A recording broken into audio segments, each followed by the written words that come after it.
delvis jammer dat mijn Afrikaans is zo zwak.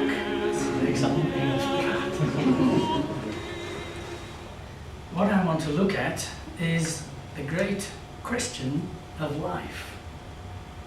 It's a really amazing world we live in, and we are surrounded by things that should absolutely astound us.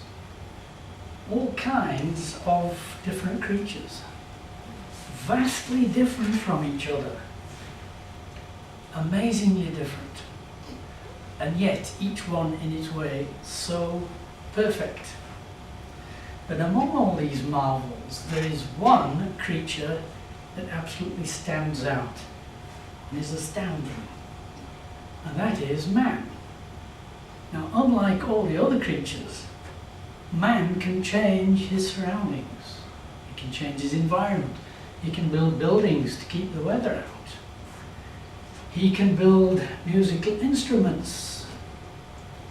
He can sing, gather together to discuss, to listen, all kinds of things that no other creature can do. Now, there are some creatures which have got greater power than man. For example, a horse can run faster than a man can. But people can control them and go exactly as fast as a horse. And looking up, man sees the bird, and without wings, how can he fly? Well, he makes himself some wings and flies. And not only can he copy the birds, he can think of ways of flying of which there is no equivalent in nature.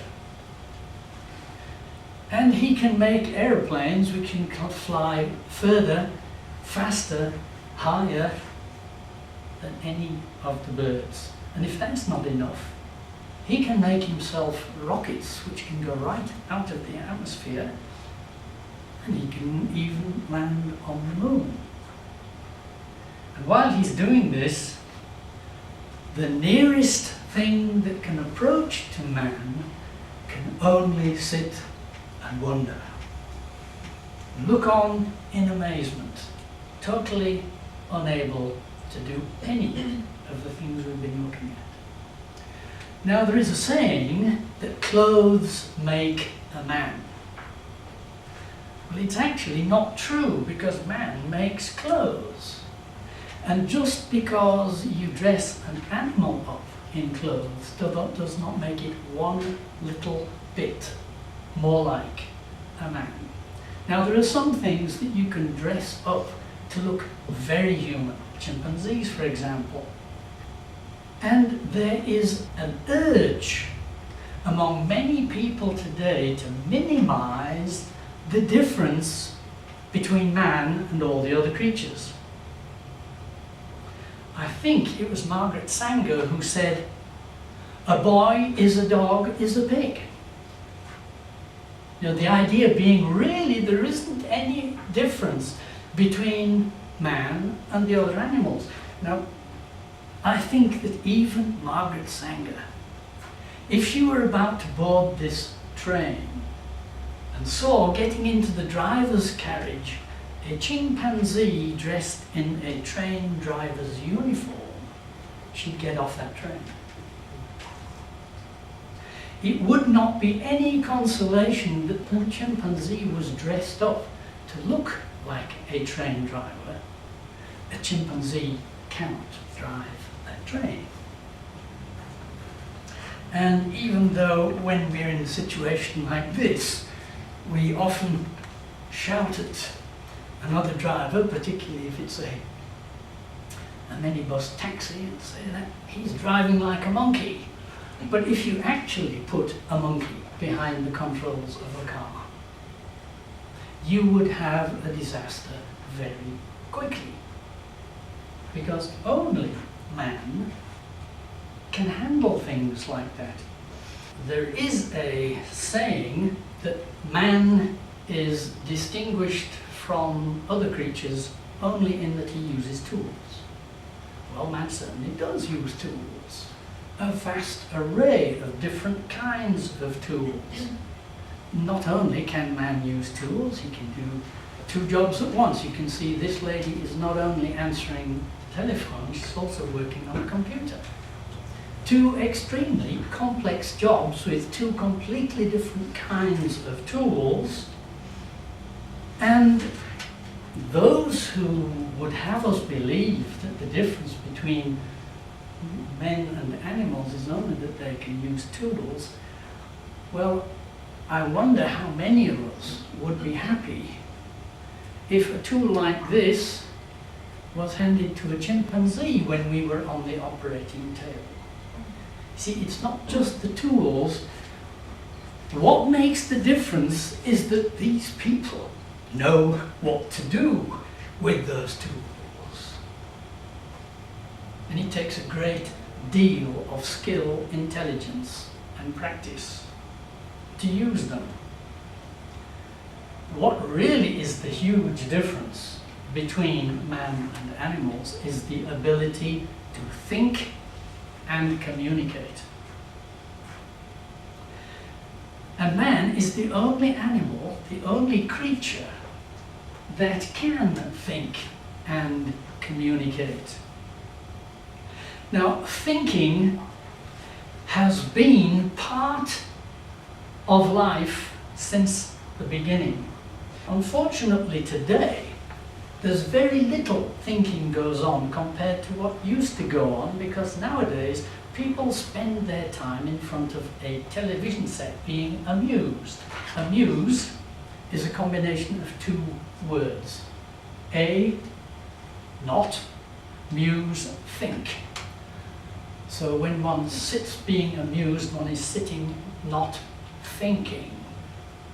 But even today, there are times when people close their eyes and think. And when they do that, there is a chance that they will come across the fundamental question of life. The question which has arisen in the minds of thinkers since time immemorial, right back to the beginning of civilization. And that question, which must at some time come to anyone who thinks, is why is there anything instead of nothing? It would be much more logical to expect nothing at all. But why is there something? And when you open your eyes, you don't only see an image of something that's not really there, you're surrounded by real objects. Objects of amazing beauty, like flowers, sunshine, trees. And this something goes on and on.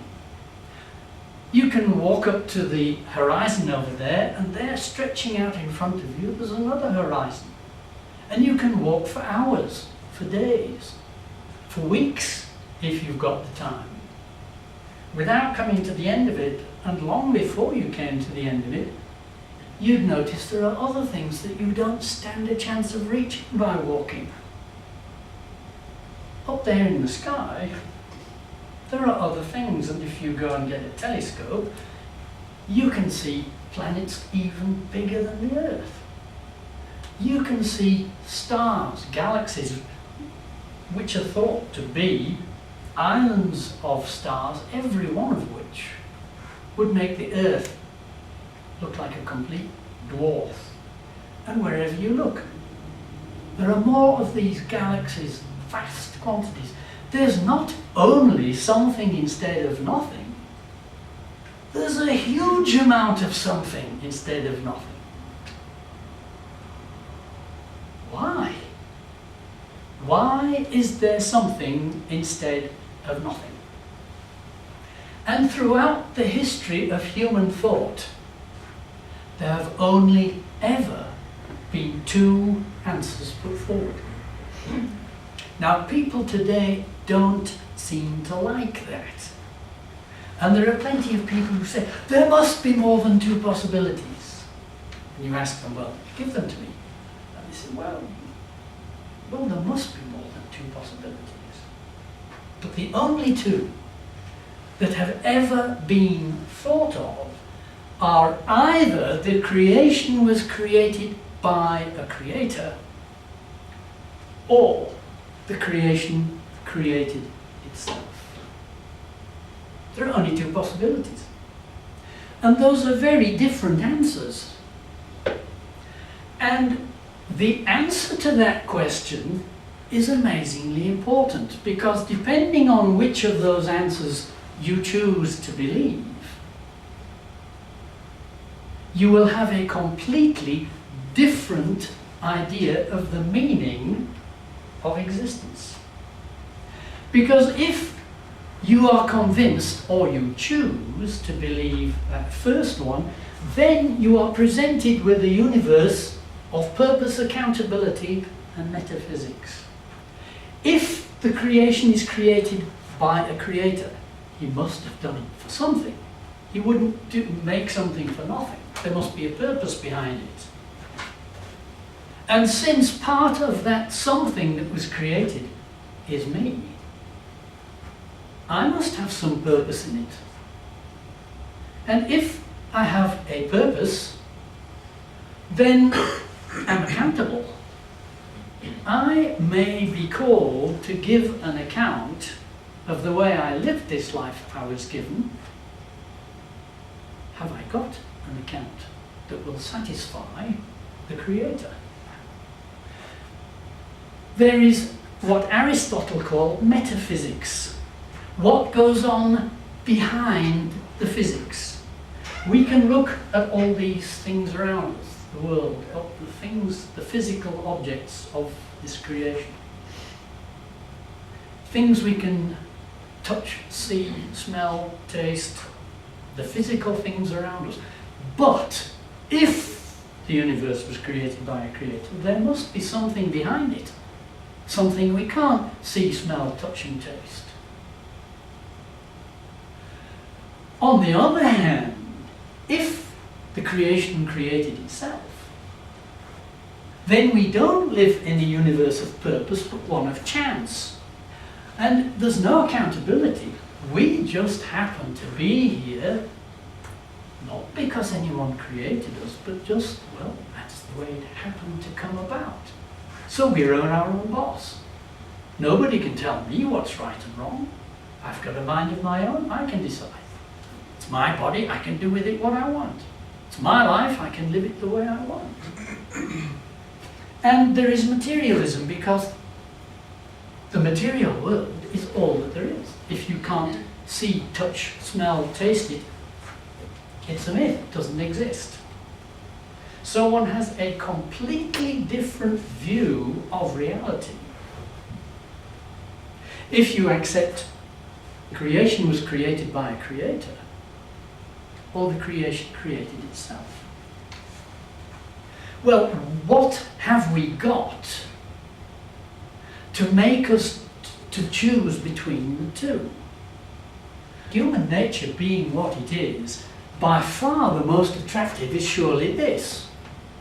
Most people would like to be their own boss. I don't want to be told what to do with my life. It's my life, I can lead it the way I want. So, as far as I can see, the only reason for choosing this option rather than that is if the evidence leads one to think this is true and that's not. Because for most people, I'm quite convinced this would be the more convenient alternative. And yet, when we look throughout history, throughout all the societies that have been recorded in history, all of them have gone for this. They've all gone for the idea of a creator. Until very recently, this worldview was a tiny minority worldview. You look at all the civilizations of the past, they were all religious. They all believed in gods, goddesses, or one god. We might ask, why was this worldview so common, so prevalent, when in a way one would say it's got less to offer to the ego than the other one? The reason is usually called the argument from design. If you find a watch, you would never say this created itself, because you have an experience of the material world, and you know that things like that do not create themselves. They need a creator. Well, when we look at the creatures, like for example man, we find all sorts of complex organs, each one far more complex than the watch. Every single cell in this body is millions of times more complex than a watch. There's a brain here which has more computing power than the best supercomputers. So throughout history people have said, look, this can't have happened by chance. Something like this needed a designer. As David said in Psalm 139, I am fearfully, wonderfully made, and this my soul knows well.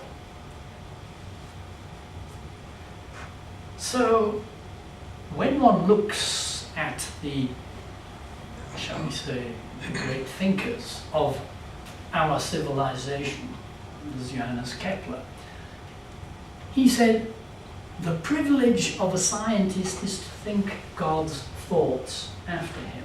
And Isaac Newton, who said the great value of his work was showing the greatness of God. And we have James Clerk Maxwell, the father of everything to do with electricity and magnetism, microwaves, just about all communication systems. He said he gained his insight into his scientific work by seeing the way God works in the Bible. Then there are many others, Michael Faraday, for example. They all opted for this. The creation was created by a creator because they were so convinced that the evidence of the creation shouted, creator. The choice we make will have a huge influence on the way we live, whether we know we are accountable or whether we know we are our own boss. Depends entirely on that choice. And people who want to be their own boss have looked for ways to be their own boss. One such person, Charles Lyell, we will look at him in future lectures. He was a lawyer, and he turned his attention to geology. And he had a great design in his work in geology. And after he'd written a very famous textbook called Principles of Geology, he wrote to another man, who you may well recognize here, his friend Charles Darwin. And he said, I have destroyed the book of Genesis without mentioning the Bible. And Darwin, then building on his work, published another book which was even more influential than Principles of Geology. Now we tend to think of Darwin as the inventor of the theory of evolution. It's not true. The theory of evolution had been around for a long time. He learned evolution from his grandfather, Erasmus Darwin, who had a theory. But the problem with the theories which had been put forward was there was no mechanism.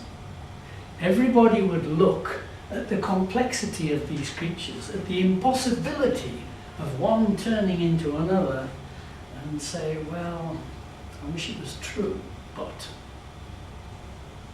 they didn't have a convincing argument. Until Darwin latched upon an idea called natural selection. Now, it wasn't his idea, it was put forward by another biologist, and the other biologist put it forward saying this was the means by which the weak and unfit are weeded out. Darwin twisted the idea a bit and said, no, this is the mechanism by which the more fit come about. Now, the story with natural selection is, given some living creature, now how that comes about we conveniently get. Darwin said he thought it probably started in some warm little pond, he didn't know how, but well, if it starts there, at every reproduction there are small changes. Some of the changes must be advantageous, and natural selection will make sure that those good changes get preserved. Bad ones die out. And this is the way things get better and more complex. Just random chance. Some of the changes are good, some are bad, but natural selection makes sure that the good ones reproduce, the bad ones die out. So eventually we get better and better. And vast numbers of people who were wanting that worldview jumped on this and said, this is the solution. And we can push this whole idea further and further back, just chance, and then good things are preferentially preserved and bad things preferentially die out. And so we can go all the way back from nothing, getting a little bit better all the time. Now that was an idea which was so eagerly awaited that it instantly became popular. People like Richard Dawkins have been so delighted with Darwin ever since. He said Darwin made it possible to be an intellectually fulfilled atheist. Lots of people wanted to be atheists, but until Darwin gave them a mechanism that they could believe in, it was not possible to be intellectually fulfilled. You had just wishful thinking, but now you had a mechanism you could believe in, so you could be intellectually fulfilled with that worldview. And since Darwin made this possibility of believing this in spite of the evidence of design, this worldview started to really take off. It started to take off about 200 years ago, and it is now, in the West at least, probably the predominant worldview. Now, there are lots of ideas that flow from this. For example, if the creation was created by a creator, then it's logical to think that he would reveal himself in some way. After all, if he has made this creation with a purpose, then wouldn't it be logical to expect that he might communicate that purpose to his creation? And if that is the case, then those who are willing to search for him ought to be able to find him and the way he's communicating with us. Now, of course, with the other worldview, man can, of course, only know what he can find out for himself. And therefore, anything that purports to be a revelation must be false. And if you are going to consistently take this worldview, then obviously you will consistently look for any such revelation. If you want this worldview, you will be very unhappy with the idea of a revelation, and you will do all you can to close your eyes to it. Well, there are many documents purporting to be divine revelation. The Buddhists have the Tapitaka, the Muslims have the Quran, the Hindus have got the Vedas, and of course the Bible. Well, is there anything to choose between all these revelations? Is there anything to suggest that one is in any way more valuable than the other? And as soon as one asks that question, one finds that there is one which stands out as completely different to all the others, and that is the Bible. It is completely different in three main ways. Now, the first way is that the Bible is full of prophecy. There are more than 4,000 specific prophecies in the Bible, and in the other holy books there aren't any. But now the Bible has got very specific prophecies, many of which have been fulfilled, and fulfilled spectacularly accurately. And a point about these prophecies is that God claims in the Bible that you can tell whether the prophet who has made them is telling the truth, because if he has spoken, it will come to pass. And there are thousands of specific prophecies which have come to pass, many of them very surprising and unusual. So that's the first way the Bible is very different to all the others.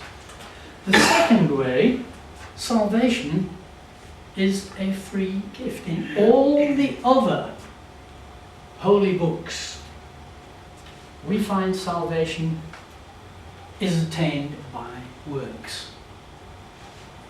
If we look at Islam, you've got to pray 5 times a day, you've got to make a pilgrimage to Mecca, you've got to keep the fast of Ramadan, and there's no guarantee that's going to get you there. In fact, there's only one way that you're guaranteed salvation, and that is to die while conducting jihad, while fighting against the enemies of Islam.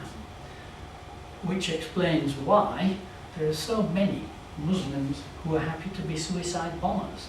It's the only way they know they can get salvation, for certain. Whereas Christianity is the only religion, and the Bible lays out the only system where salvation is a free gift. Salvation was acquired by Jesus' sacrifice, and all you have to do is accept it. And the third point about the Bible compared to all the other holy books is it is consistent. All the others are not.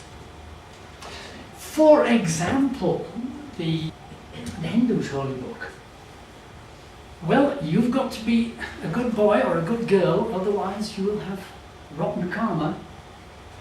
But when you go back to the beginning, we're actually only Brahman's dream. In all the other gods as well are also just part of Brahman's dream. And being the great God, his dream is so real that we in it actually think there's something going on here.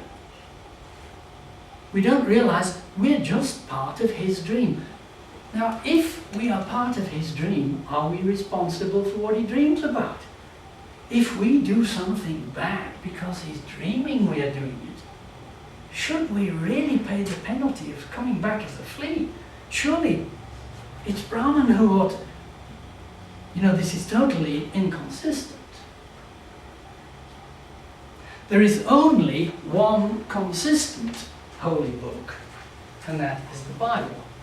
So this one stands out, and anybody who actually seriously wants to look into the question is led inexorably to this. You've got so many examples, people like Sundar Singh, people in other religions, seriously seeking, and they find inconsistencies and things just don't work, and eventually they end up here. Because it's the only one that's consistent. And therefore it is the only one which is a threat to the other worldview. And anybody who looks into it has to realize this is a very serious threat, even if the only thing to go on were its prophecies. Now there are thousands in the Bible, but just to look at 3 of them, it speaks about the future of many cities. One of them, Tyre. Now Tyre was a big city, a very prosperous city, a very strong city. It had huge walls, it was very prosperous. And if you look at Ezekiel chapter 26, there's a prophecy against Tyre. And it says, many people will come against you. They will fight against you and overcome you. And Nebuchadnezzar will come and destroy you. And then it makes an amazing prophecy. It says that even the dust will be scraped off the rock and thrown into the sea, so that there will be nothing left, and it will be a place where fishermen spread their nets. Well, Nebuchadnezzar did come, and he destroyed the city and left it a heap of ruins. But the rich people of Tyre, having a powerful fleet, sailed to an island and built a city there. They built an even stronger fortress. When Nebuchadnezzar had gone, there were lots of attempts to rebuild this city, and always an army would come and destroy it. And eventually, this was the powerful city. This was a heap of ruins. Then Alexander the Great came along. He didn't have a powerful navy, and he wanted to capture Tyre, so he took all the broken buildings, all the tumbled down walls, and built a causeway out to that island, and he scraped every single thing off that rock, even the dust, and it was left a smooth, bare rock. And today it's the same. It's a place where fishermen spread their nets. And of course, the greatest prophecies are about the Messiah, Jesus. Very many of those have been fulfilled, but there are quite a lot which have not yet been fulfilled. And this is a source of great distress for those who want to hold the worldview that man is autonomous, that the creation created itself. You will find that they are extremely unhappy with the Bible. You will find that the people who want to have that worldview are not fighting against the Quran or the Tapitaka or the Vedas. Their fight is against the Bible. There have been many very well-known, very clever, very intelligent people engaged in this fight against the Bible. One, Julian Huxley, a very influential man, the first Secretary General of the United Nations Educational, Scientific and Cultural Organization. And his aim was to bring secular humanism into every aspect of education worldwide, and to bring in evolution and to wipe out everything to do with Christianity in education. An interesting man. On a television program, he was asked about evolution, and he made an amazing statement. He said, "We all jumped on the origin of species because the notion of God was a restriction on our sexual morals." Now that ought to strike one as a very strange thing to say. Here's this man promoting evolution worldwide in the education system, and he gives the reason for jumping on the Darwin bandwagon, not the fact that there's a huge amount of evidence,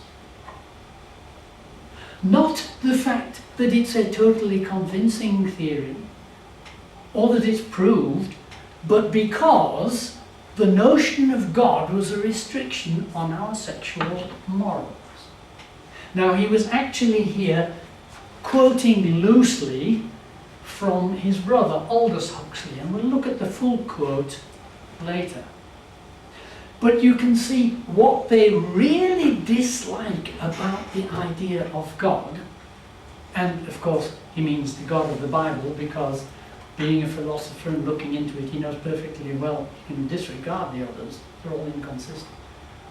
What he dislikes is God's moral standards. And of course, God is very strict on his moral standards. You shall not commit adultery. Atheists don't like hearing that. They don't like being told what to do. It doesn't say it's not really a good idea to commit adultery, it will spoil your marriage. It says you shall not do it. It says marriage is honourable among all, but fornicators and adulterers God will judge. It's not God might judge them if he gets round to it. Or he might judge it if you do it too often. It's God will judge. And then it's equally uncompromising on the permanence of marriage. For this cause shall a man leave his father and mother and cleave to his wife, and they twain shall be one flesh. So then they are no more twain, but one flesh. What therefore God hath joined together, let not man put asunder. And he gives a reason. Because he sought a godly offspring. And a permanent, one man, one wife, for life is the only way of producing godly offspring. And there are instructions on how to go about building such a marriage. Wives, submit yourselves unto your own husbands as unto the Lord. Tell that to a secular humanist, particularly a feminist. What? Me? Submit to my husband. It's an equal partnership. There's no Husbands, love your wives, even as Christ also loved the church and gave himself for it. Today people don't want to hear that. They don't want to hear love the woman you married. They want to hear marry the woman you love. And if you fall out of love with the one you've got, no problem. Out of the way, go and look for someone else. You know, people don't like following the good advice that God gives because he knows best. He knows that's the only way a marriage will work.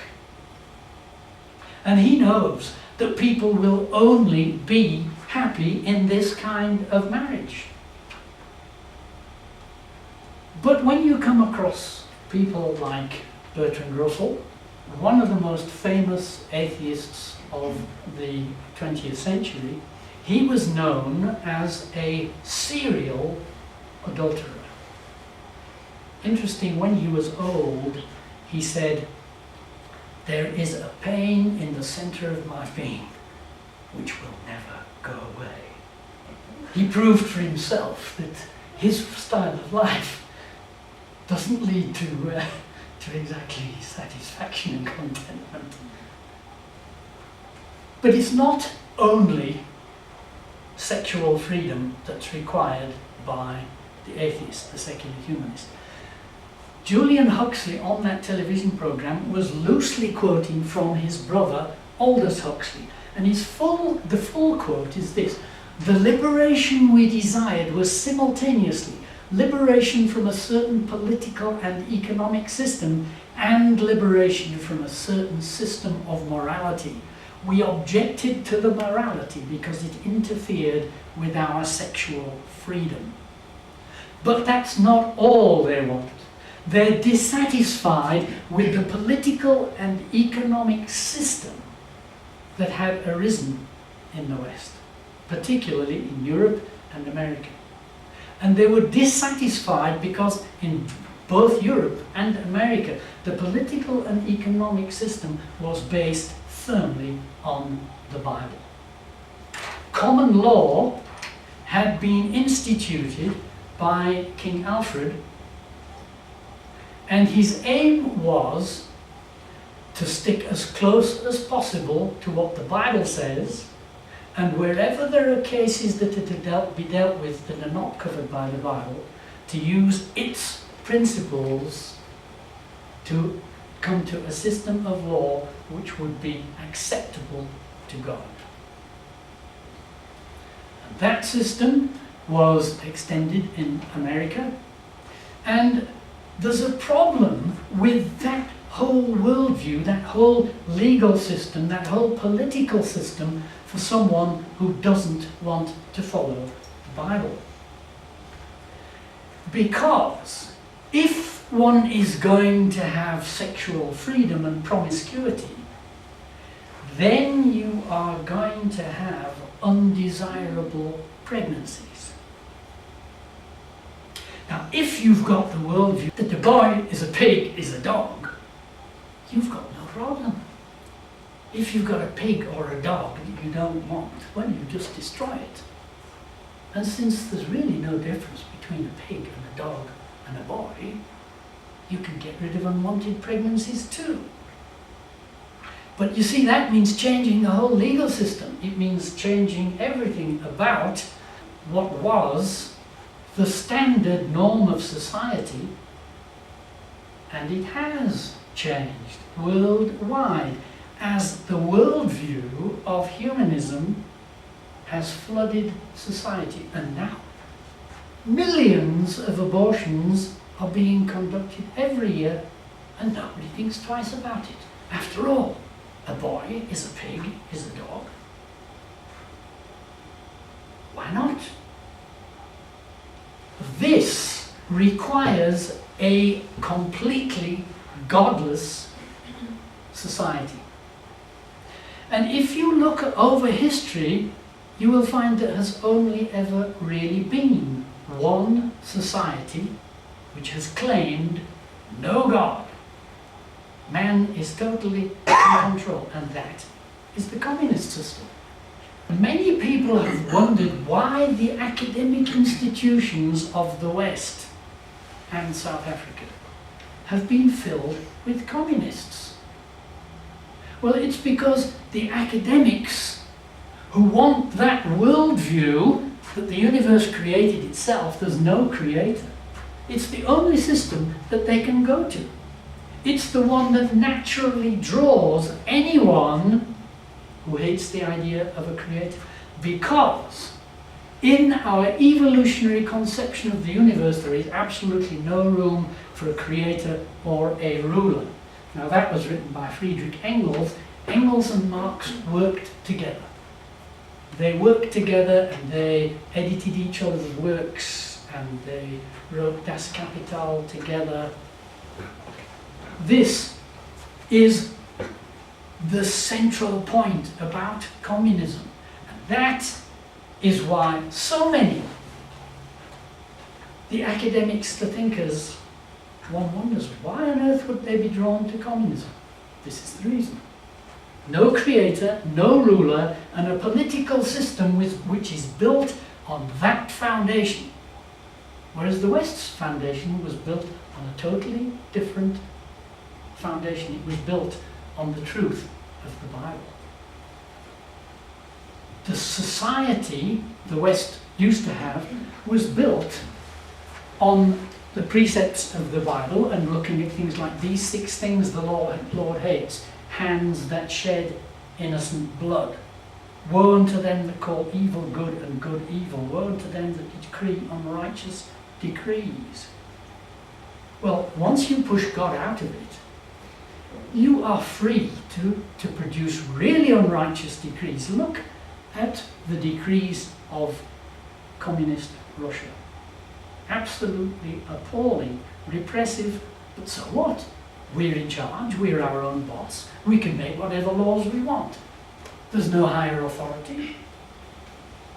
Karl Marx realized the absolute essential nature of the basis of his whole system.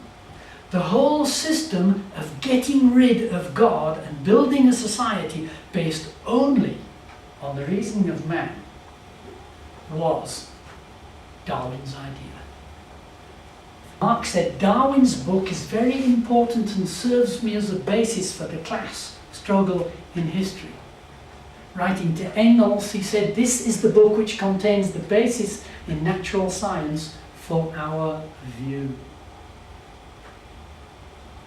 Without Darwin's work, he would not have been able to make a convincing case for communism. He wanted to dedicate Das Kapital to Darwin. Darwin's wife refused. Marxism is built 100% on Darwinism. Another of the very influential communists, Joseph Stalin, he said, evolution prepares for evolution and creates the ground for it. For many years, when the communists were taking over new ground, new countries, the very first thing they did was to start teaching evolution. They wouldn't start teaching communist economics or communist principles until they had got everything grounded in evolution. It's that important.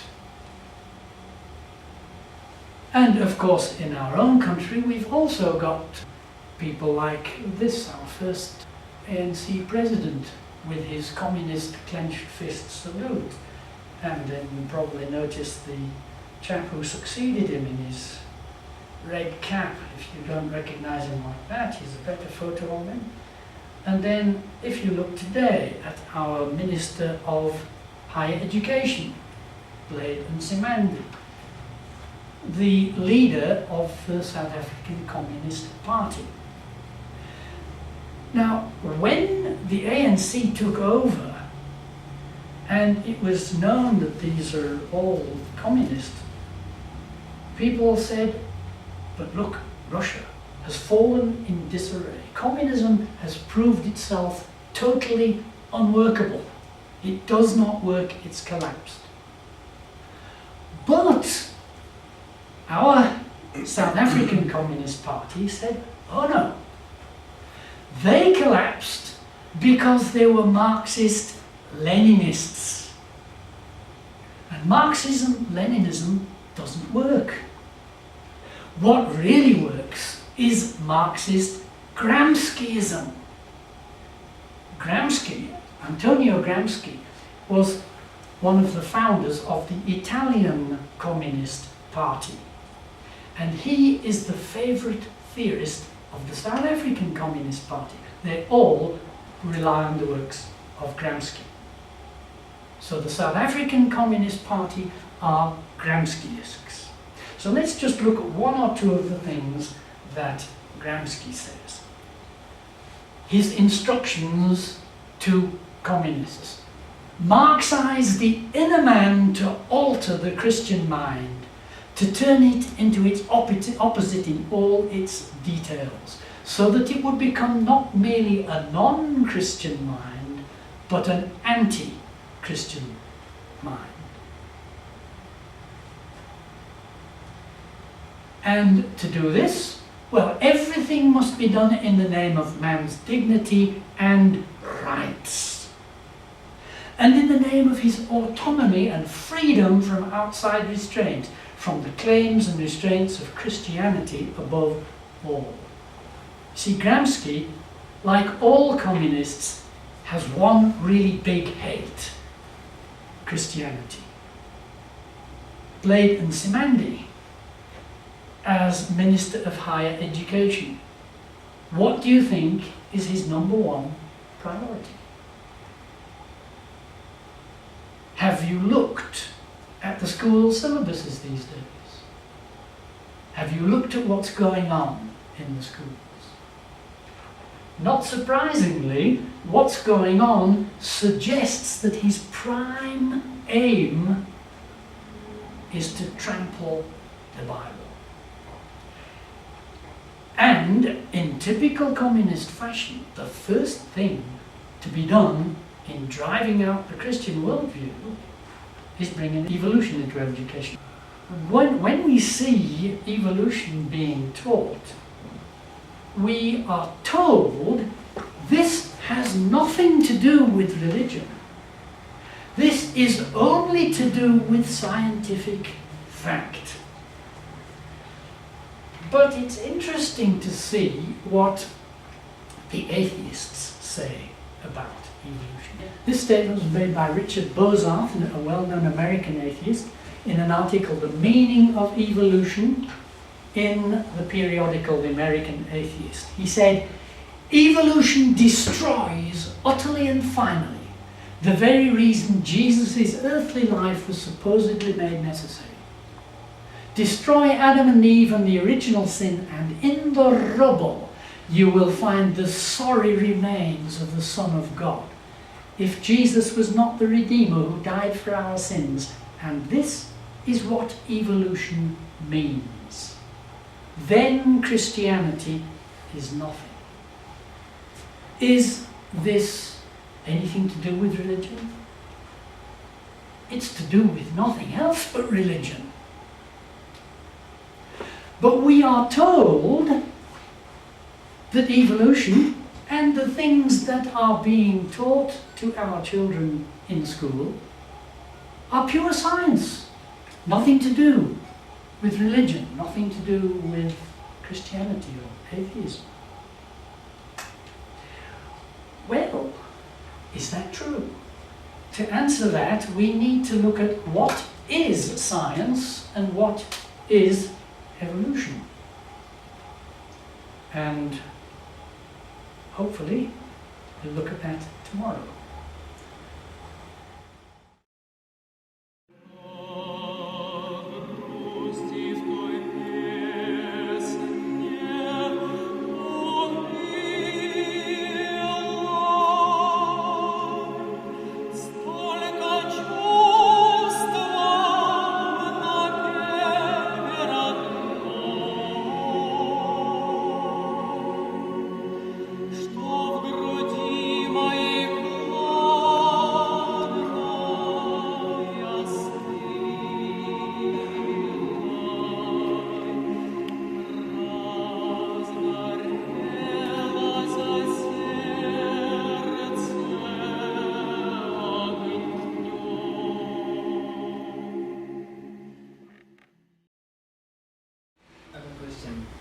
There's concrete evidence that there is like fossils and everything.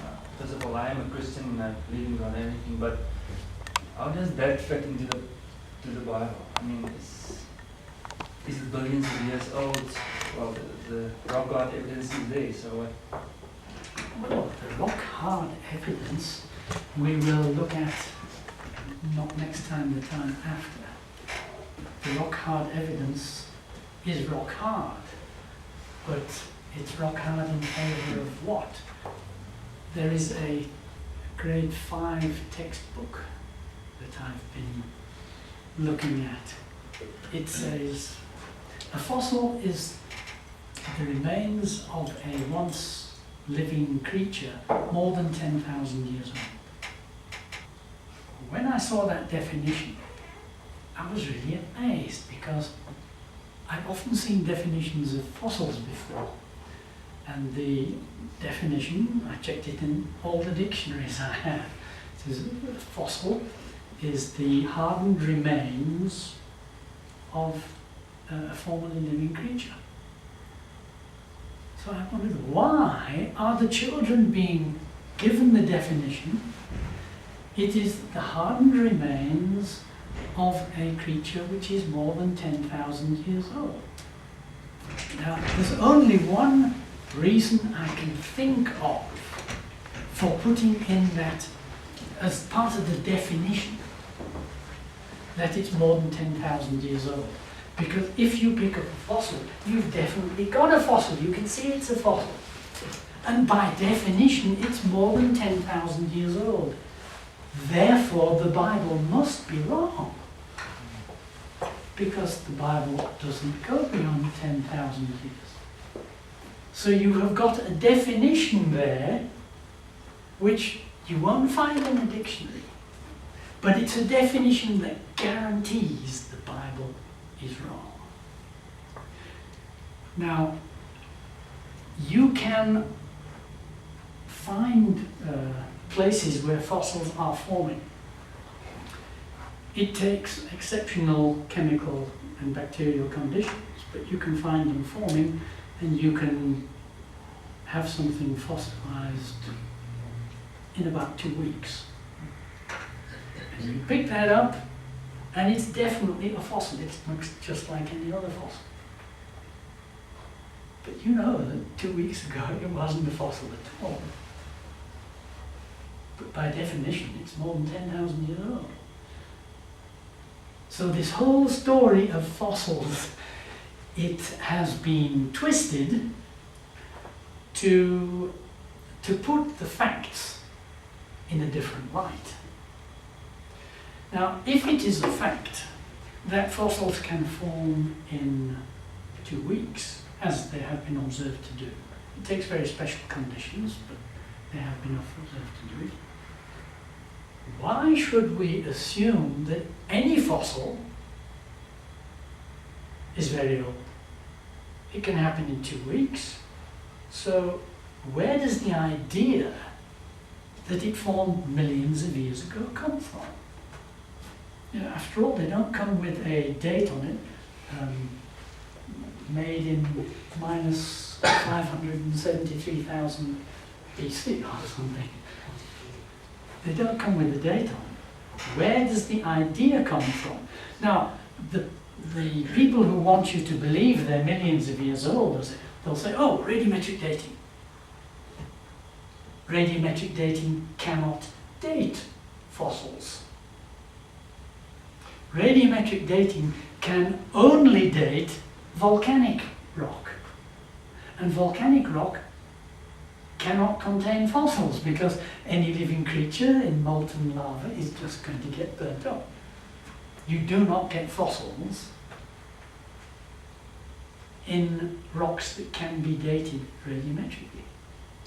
You had a slide up there where you were contrasting Christianity with other religions. And then one point that caught my attention was salvation as a free gift in the Christian context, and then salvation by works. So then do good works count for nothing if salvation is a free gift? They count nothing as far as your salvation goes, but if you have salvation, then you will naturally do what God tells you to do, because it will be the desire of your heart to live the way He wants you to. Not because, oh, well, I've got to. I can't be unfaithful to my wife because God will hit me with a big stick. Your attitude will be, I'm thankful that God has got my best interests at heart, and He knows that if I give my all for my wife, I'll have a wonderful marriage. I have a question concerning Christians that already believe in God. They believe in what Jesus did on the cross, and they still believe in millions of years. They believe in the whole natural process of evolution and so forth, that God, it's a way that God used it to bring this. Is that a viable theory, or why is it important to believe that God created in relatively short time ago the earth? Well, a Christian is very, very fortunate, because the Christian has got the manufacturer's handbook, and that is the Bible. In the Bible, God gives you all the information you need for a truly fulfilled, happy life. And if you follow what the Bible says, you will find fulfillment flows automatically. You might not find wealth or ease or comfort. You may find exactly the opposite, but you will find fulfillment and purpose and real joy. If you don't believe the Bible, then you are going to rob yourself of the most valuable possession we have. That is God's instruction. And if you're going to start believing the wisdom of this world instead of the Bible, and if you're going to try and say, well, the Bible says this, but the people wise with the wisdom of this world have proved that, so, well, we've got to bring this in and change the Bible to accept it, then you are diluting your heritage. And instead of having the wisdom of God to guide you in every step, you're polluting it with the wisdom of man. And you don't have that guide, that infallible guide. Now, it's very tempting to look to the wisdom of man and say, oh yes, well, he's a clever chap and he's done lots of research and he's got a PhD in the subject, so he must know better than God. And the TV says it, and the school textbook says it. It must be true. Well, I have looked for many, many years into all the things that the textbooks say and the people wise with the wisdom of this world say. I started off as an atheist. I spent many years of my life as an atheist. I spent what should have been the best years of my life as an atheist, reveling in the things that these people were saying. Bertrand Russell was one of my heroes. And when I became a Christian, I carried all this rubbish along with me. And I believed in evolution and the Big Bang and millions of years and all sorts of rubbish. And I thought, well, this is all true, so, well, the Bible must mean this when it says that. But I started looking into all these things and found out that what I'd been believing on authority, on the authority of those wise with the wisdom of this world, simply does not stand up. When you look at the evidence, all those millions of years, they just crumble, they fall away. All that evolution, it just crumbles away. I used to lecture at Fitz, and I was a thoroughgoing atheist, but I was very, very interested in science. And that had been my burning passion for years and years. As a lecturer, I had the privilege of being able to study without paying. So I studied biology, and we were given all this stuff on evolution, all very convincing. I mugged it all up, read the textbook, did the exams. Absolutely certain, confident evolution is true. When I started looking, and looked at all the things the textbooks didn't tell you. You know, all the evidence that points towards evolution, they will magnify. All the evidence that shows it cannot be true, they don't mention a word of it. And then most of the really convincing proofs, well, I want to show you some of them tomorrow. And you can see how convincing they are as soon as you open your eyes. I used to go on geology field trips when I studied geology. And we'd come and look at a rock face, and the instructor would say, well, this is this, and that's how it happened. You'd look and say, yes, yes, yes. But looking at that stuff now, I wonder, how on earth was it possible to believe his story when you can see in those rocks that he cannot be like that? That had to form so quickly that this whole lot we're looking at, it's the most days, not millions of years. And it's just staring at you in the rocks. And yet, with this mindset, you can accept these stupid stories of millions of years and never notice that the evidence there in the rocks just goes completely against it. And I'll show you some of that evidence, maybe not next time, at the time afterwards. And you look at the evidence, it's just so utterly and completely obvious. You think, how could I ever have been fooled? Yes. I just wanted to know, like, why is it that, for instance, when you look at all the writings by the communists that you mentioned, like Marxism and all the others, why is it that, like, most of their policies are targeted towards the Christian God? I know you put up a quote there. Yeah, but I know you put up a quote there that, for instance, I don't remember the name of the guy you quoted, but then he wants all the concepts of God to be removed simply because they place a restriction on their sexual morality. But then when I look at the Muslim faith, it sort of does the same thing. They're also strict in terms of like sexual immorality to the point where they even stone people.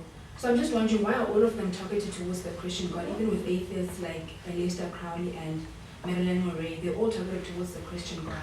They are It all, can't be simply based on the fact that... every single one. Simply because all the others they can see are false. So they're targeting the Christian one because they know it. That's the only one which is a threat to them. It's the only one that's consistent. It's the only one that could be true. The others, their internal evidence shows they cannot be true because they're not consistent. The Bible is the only one which is a threat to the atheist because he cannot dismiss it. You can dismiss the Quran. You look at the Quran, even Muhammad admitted it is inconsistent. And he said, where it contradicts itself, the things I wrote most recently are true and the others are false. So there you have Muhammad himself admitting it's not consistent. Well, you know, if this has displaced those and those are now false, what if he'd lived another year? He might have written something which showed that was false too. So what is there in the Quran that you can take as being God's word? You know, he wrote this, but now he wrote that, so this is false. He wrote that, but he wrote this, so now this is false. It is just not, you can ignore it. If you happen to be born into Islam and you've been brainwashed, then,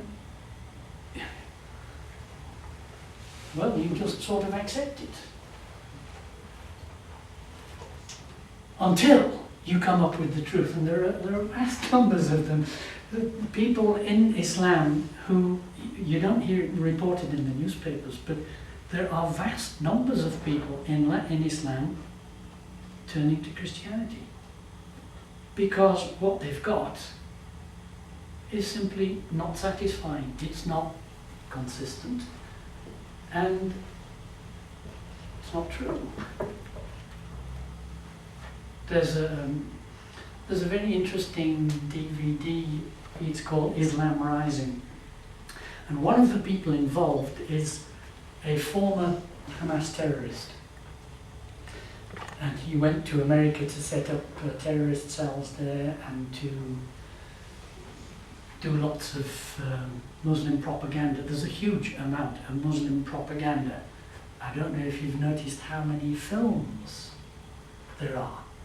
Totally untrue, pro-Muslim, anti-Christian propaganda, things like Robin Hood, City of God. It's a case of your enemy's enemy is your friend. So you're quite happy to accept and even promote Islam because it's an enemy of Christianity. And your enemy's enemy is your friend. I can't remember how I got onto that, but the only enemy is the Bible. You can look at it this way. A lie is not threatened by another lie. A lie is only threatened by the truth. The only threat to communism, to secular humanism, to atheism, the only threat is the Bible. And that is what they are all against. You can look through the literature, the so-called scientific literature. You'll find lots of attacks on the Bible. You won't find any attacks on Confucius or on Vishnu, Krishna, and Muhammad. It's only against Jesus. Because the lie is not concerned with other lies.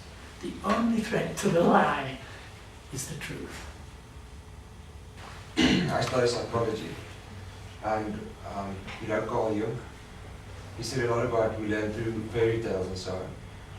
That's our frame of mind or a paradigm we have, and that's the way we learn. So then we grew up with magicians and so on, and we think, okay, they do great things, but they're not real, they don't really exist. And then we learn about someone like God, and then we think, okay, maybe he's just also, maybe like a fairy tale or magician, but then you think, but he is real. And that's amazing to think that he is real. It's not just a fairy tale or something, he is as big as that. It's not just like in a fairy tale book or something. Yeah, well, Carl Jung is a fairly typical anti-Christian. And now this whole story about magicians, it's just a fairy tale. That, I think, you will find a very strange story to someone who comes out of a culture where it has not been hidden. When I first came to Africa, I went to Nigeria, and I was a complete atheist, and it amazed me to see these people indulging in witchcraft, which I had been brought up to think, well, there's nothing there, it's just superstition. How wrong can you be? Witchcraft is real and it's powerful. And the only reason why people in the West ever got the idea that it was not is that Christianity was more powerful. You see, when Christianity went to Britain, Europe, the whole place was ruled by very powerful magicians called Druids. And it amazes me when people read of Elijah and the prophets of Baal, they sort of think, what a joke, these people calling down fire. Well, Isaiah challenged them to something they normally did. That's why they were quite happy and said, fine. His challenge was, you kill that bull, put it on the wood and call down the fire. And I said, well, sure, we're doing that all the time. The amazing thing was that it didn't work. And that's exactly what happened when the early Christians came to Europe.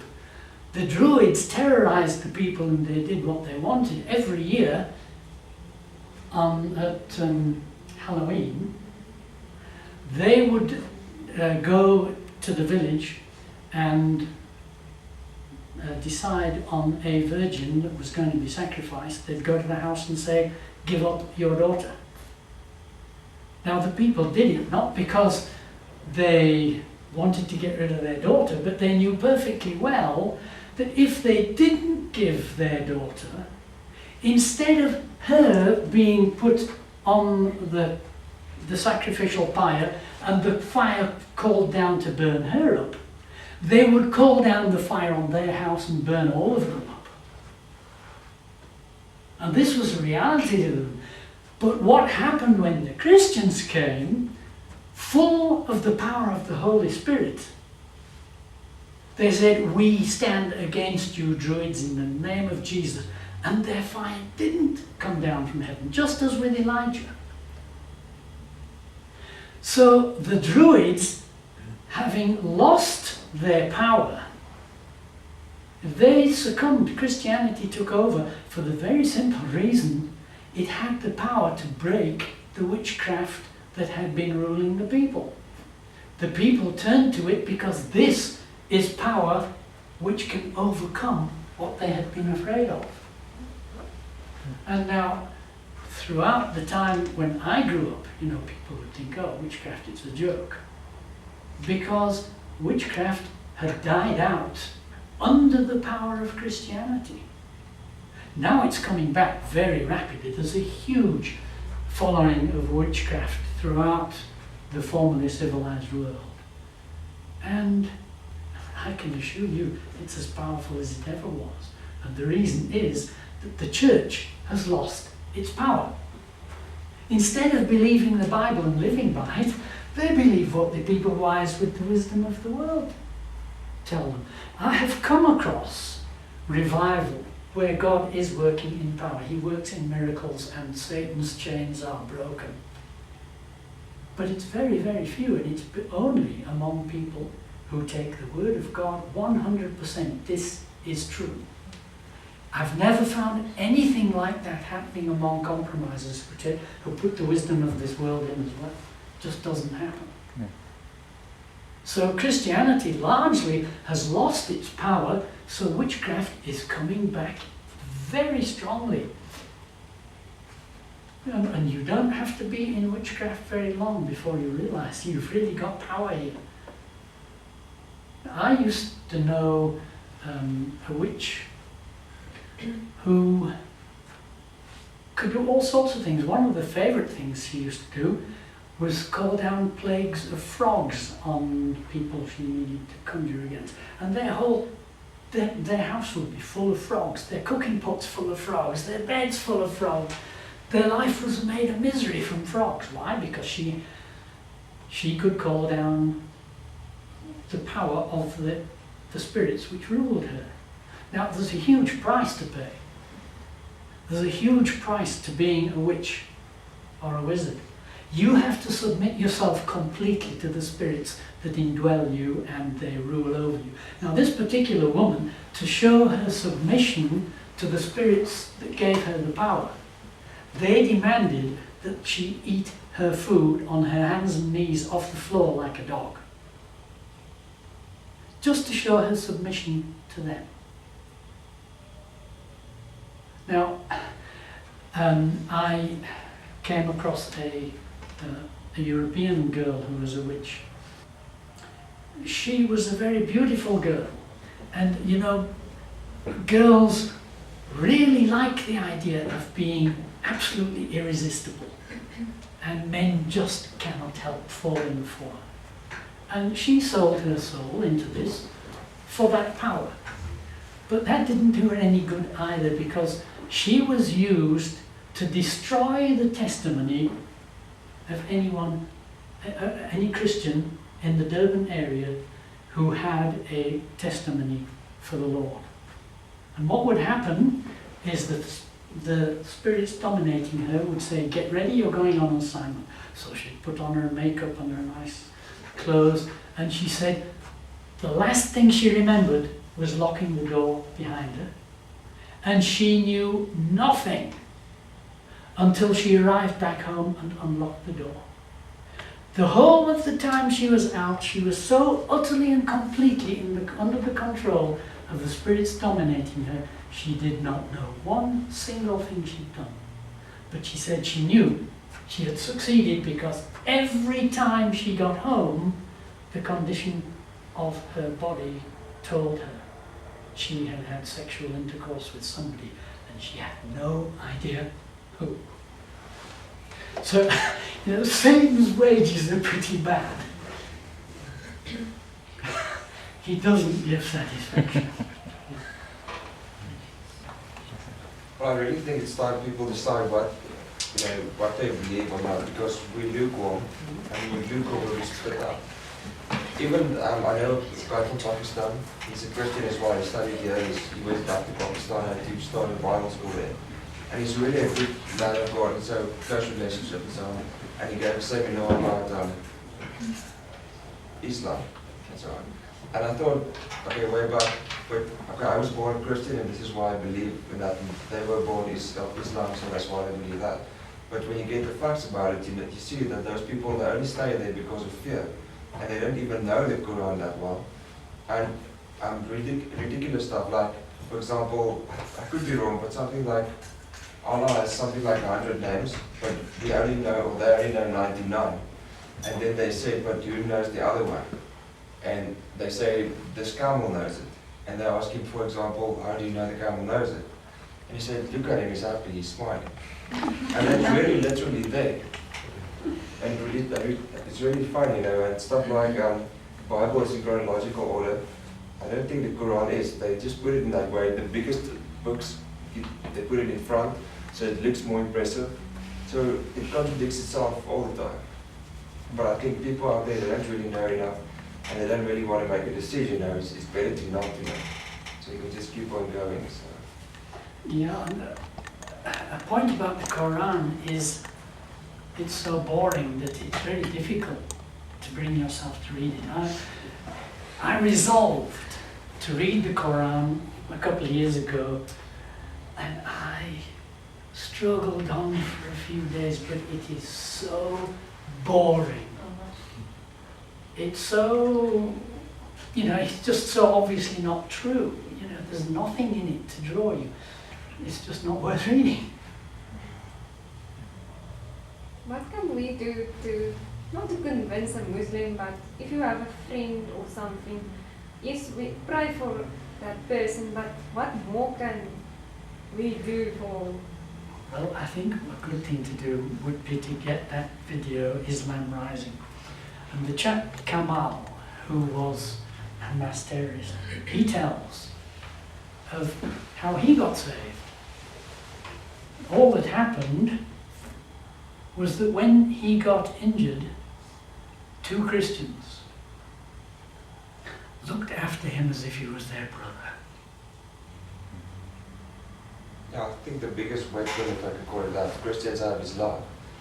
And even Jesus, he came here and he was a prince and so on, but he didn't tell us what to do. You must do this and do this. He just lived by example. He didn't judge anybody. He just lived by example and through love, and that's why people followed him. And I think when people who don't believe see that love in you, they will think, but what is it, that thing you have? They want to get to know it better. And then they will actually start looking for it. But if you tell them what to do all the time, you actually chase them away and you think, no, don't tell me what to do. So I think your example, the way you live your life, is your biggest testimony. And through love, that's all. And the other thing is, sorry I spoke too much now, but sometimes when you spread the word and so on, we feel this pressure, you have to do the actual catching, but we don't do that. We only cast the lines. Jesus does the catching. So immediately the pressure is off you. You just have to cast the line and Jesus will do the actual catching. You cannot save anybody. It's Jesus, it's the Holy Spirit that does the whole thing. All you have to do is be available. What effect does evolution have, that kind of worldview, on all this rise of stuff that we see, like the New Age and even Hollywood, sexual promiscuity, the whole shebang? Is there a connection, except that they are from the same source, or are they intertwined or not? They're very much intertwined, yes. And maybe we'll look at that tomorrow. But you've got a worldview which says everything happens by chance. There is no meaning to life. There is no responsibility to life. The only thing worth doing in life is looking for pleasure. And we have a huge drug problem. And why not? There's no meaning in life, so why not spend your time hallucinating? At least that's interesting. It's fun. At least it's fun for a while until you're addicted and can't do without it. But why not? Why shouldn't I? I can do what I want with my life. And since there's no meaning, I might just as well get high on drugs.